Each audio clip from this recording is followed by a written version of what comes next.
how to enable or disable keyboard auto replace with suggested words on Samsung Galaxy S26, S26 Plus or Ultra. First, let's return back to the home screen. Now we swipe down at the top and tap on the settings icon. In the settings page, we then scroll down and tap on General Management. After that, tap on Samsung Keyboard Settings. Then tap on Auto Replace.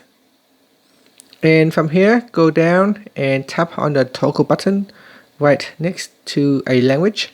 So here we've got English. So tap on the toggle button to switch off or turn on Auto Replace for English or other languages. Finally, tap on the home button to return back to the home screen. Thank you for watching this video.